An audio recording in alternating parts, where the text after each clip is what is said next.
नमस्कार दोस्तों, मेरा नाम है छोटी कुमारी और आप सभी का सीके लर्निंग पॉइंट में स्वागत करती हूँ। वीडियो को शुरू करने से पहले हम आपको बता दें कि मंडे टू मंडे हम लोग किसी पर्टिकुलर सब्जेक्ट से रिलेटेड चीज़ों को ही डिस्कस करने वाले हैं और संडे टू संडे हम लोग किसी अन्य टॉपिक पर बात करेंगे। तो जैसे कि पिछले 3 वीडियोज़ में हमने 10-10 मॉडर्न हिस्ट्री के क्वेश्चन यानी 30 क्वेश्चन हमने डिस्कस किया है तथा उनसे रिलेटेड कुछ फैक्ट्स के बारे में भी हमने बताया है। यदि आपने उन पुराने वीडियोज़ को नहीं देखा है तो राइट साइड में जो आपको आई बटन दिख रहे हैं उस पर क्लिक करके आप मेरे पुराने वीडियोज़ को देख सकते हैं। तो चलिए आज का वीडियो शुरू करते हैं, जिसमें हम फिर से मॉडर्न हिस्ट्री के 10 क्वेश्चंस को डिस्कस करेंगे तथा उनसे रिलेटेड कुछ पॉइंट्स को भी जानेंगे। चलिए शुरू करते हैं। आज का हमारा पहला प्रश्न है, स्वतंत्रता के पश्चात प्रिवी पर्स किससे संबंधित था? ऑप्शंस देखिए। ऑप्शंस है जमींदार, पूर्व राजा, उद्योगपति, कृषक। इसका सही उत्तर होगा पूर्व राजा। चलिए जान लेते हैं थोड़ा प्रिवी पर्स के बारे में कि आखिर क्या है ये प्रिवी पर्स। भारत में पूर्व राज्यों के राजवंश जिन्होंने नव स्वतंत्र भारत में अपनी रियासतों को संधि के द्वारा भारतीय संघ में पहले शामिल किया तथा बाद में अपने राज्यों को भारत गणराज्य में विलीन कर आधुनिक भारत को स्थापित करने में मदद किया था, उन्हीं रियासतों के जो तत्कालीन राजा थे या उनके उत्तराधिकारी थे, उनके जीवन यापन हेतु भारत सरकार के द्वारा विशेष धनराशि एवं भत्ते देने का प्रावधान किया गया था। इसी विशेष भत्ते एवं धनराशि को प्रिवी पर्स कहा जाता है। हम आपको बता दें कि प्रिवी पर्स को 26वें संविधान संशोधन 1971 ईस्वी में इंदिरा गांधी द्वारा इसे समाप्त कर दिया गया। दूसरा प्रश्न देखते हैं। दूसरा प्रश्न है हमारा, ब्रिटिश हाउस ऑफ कॉमन्स का चुनाव लड़ने वाला प्रथम भारतीय कौन था? ऑप्शंस देखिए। ऑप्शंस हैं WC बनर्जी, दादा भाई नौरोजी, गोपाल कृष्ण गोखले, इनमें से कोई नहीं। इसका सही उत्तर होगा WC बनर्जी, जिनका पूरा नाम है मोमेश चंद्र बनर्जी, जो कांग्रेस के फर्स्ट प्रेसिडेंट भी थे।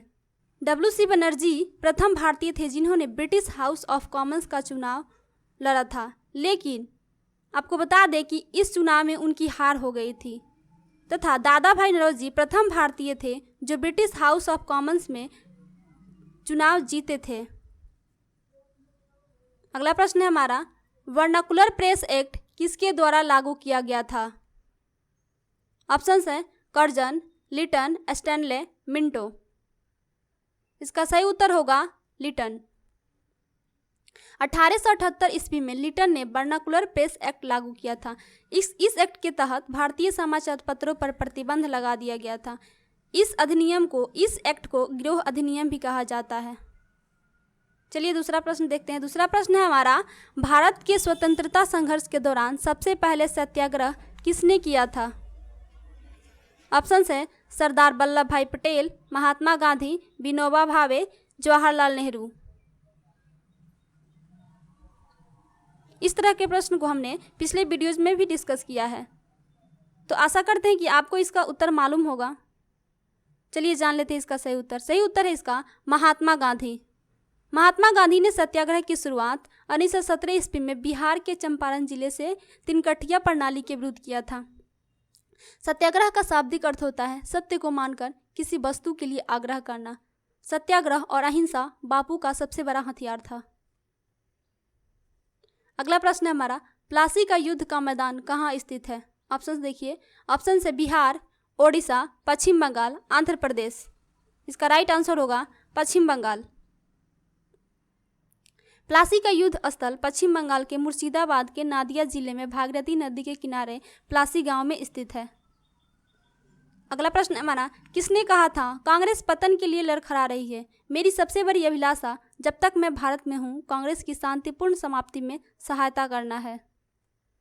ऑप्शंस है कर्जन, डॉफ्रिन, मिंटो, हैमिल्टन। इसका सही उत्तर होगा लॉर्ड कर्जन, जिन्होंने 1905 ईस्वी में बंगाल विभाजन करवाया था। अगला प्रश्न है हमारा, खालसा पंथ की स्थापना किसने की थी?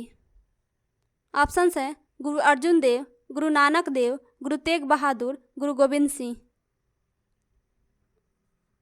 सही उत्तर होगा इसका गुरु गोविंद सिंह। खालसा पंथ की स्थापना गुरु गोबिंद सिंह के द्वारा 1699 ईस्वी में बैसाखी के दिन आनंदपुर साहिब में की गई थी। आनंदपुर साहिब जो कि पंजाब में स्थित है, यह सिख धर्म का प्रधान पंथ है जिसका अर्थ होता है पवित्र या शुद्ध। इसमें क्या होता है कि यौनारंभ आयु में पहुंचने पर अधिकांश लड़के एवं लड़कियों को खालसा पंथ में दीक्षित किया जाता है तथा उन्हें लड़कों को सिंह और लड़कियों को गौर की उपाधि दी जाती है। खालसा पंथ का प्रतीक 5 का आकार है जिसमें केस, कंघा, कच्छा, कारा, कृपान ये सिख लोगों को धारण करना होता है। अगला प्रश्न है हमारा, स्वराज पार्टी की स्थापना किसने की थी? ऑप्शंस है बाल गंगाधर तिलक और महात्मा गांधी, बिपिन चंद्र पाल और लाला लाजपत राय, चित्तरंजन दास तथा मोतीलाल नेहरू, सरदार वल्लभ भाई पटेल तथा डॉक्टर राजेंद्र प्रसाद। इसका सही उत्तर होगा चित्तरंजन दास तथा मोतीलाल नेहरू। स्वराज पार्टी भारत के स्वतंत्रता संग्राम के समय बना एक राजनीतिक दल था जिसकी स्थापना 1 जनवरी 1923 ईस्वी को देशबंधु चित्तरंजन दास तथा मोतीलाल नेहरू के द्वारा इलाहाबाद में की गई थी। इस पार्टी के उद्देश्य की अगर बात करें तो इसका मुख्य उद्देश्य था भारतीयों के लिए स्वशासन तथा राजनीतिक स्वतंत्रता के लिए कार्य करना। अगला प्रश्न है हमारा, बक्सर के युद्ध में अंग्रेजी सेना का नेतृत्व किसने किया था? ऑप्शंस हैं Robert Clive, Warren Hastings, Charles Eyre Coote, Hector Munro. इसका सही उत्तर होगा हेक्टर मुनरो। किस सिख गुरु ने फारसी में जफरनामा लिखा था? अगला प्रश्न है हमारा, ऑप्शंस है गुरु हरिराय, गुरु गोबिंद सिंह, गुरु तेग बहादुर, गुरु हरिकिशन। इसका सही उत्तर होगा गुरु गोबिंद सिंह। जफरनामा का अर्थ होता है विजय पत्र। जफरनामा गुरु गोबिंद सिंह के द्वारा मुगल शासक औरंगजेब को लिखा गया था। अगला प्रश्न है हमारा जो कि आज का अंतिम प्रश्न है, सुगौली की संधि किसके बीच संपन्न हुई थी? ऑप्शंस देखिए, ऑप्शंस है ईस्ट इंडिया कंपनी और नेपाल, ईस्ट इंडिया कंपनी और मिथिला, ईस्ट इंडिया कंपनी और अवध, अवध के नवाब और नेपाल। ये जानते हैं इसका सही उत्तर? इसका सही उत्तर होगा ईस्ट इंडिया कंपनी और नेपाल। सुगौली की संधि ईस्ट इंडिया कंपनी तथा नेपाल के राजा के बीच 1816 ईस्वी में हुई थी। यह संधि 1814 से लेकर 16 में हुए ब्रिटिश और नेपाल के बीच युद्ध के दौरान हुआ था। इस संधि के तहत नेपाल के कुछ हिस्सों को ब्रिटिश भारत में शामिल करने, ब्रिटेन की सैन्य सेवा में गोरखा सेना को भर्ती करने की अनुमति दी गई थी। 1816 की इस संधि पर नेपाल की ओर से राजगुरु गजराज मिश्र तथा अंग्रेजों की ओर से लेफ्टिनेंट कर्नल पेरिस ब्रैडशॉ ने हस्ताक्षर किए थे। आइए अभ्यास प्रश्न देखते हैं। आज का अभ्यास प्रश्न 2 है। पहला है, किसके शासनकाल में ब्लैक होल की दुर्घटना घटित हुई थी? ऑप्शंस है अलीवर्दी खां, मीर जाफर, सिराजुद्दौला, मीर कासिम। दूसरा है, सती प्रथा का अंत करने तथा ठगी को समाप्त करने का श्रेय किसको जाता है? ऑप्शंस है Dalhousie, William Bentinck, Auckland, Canning. इसका उत्तर आप कमेंट बॉक्स में देंगे। चलिए दोस्तों, आज के लिए बस इतना ही। वीडियो को देखने के लिए बहुत बहुत धन्यवाद।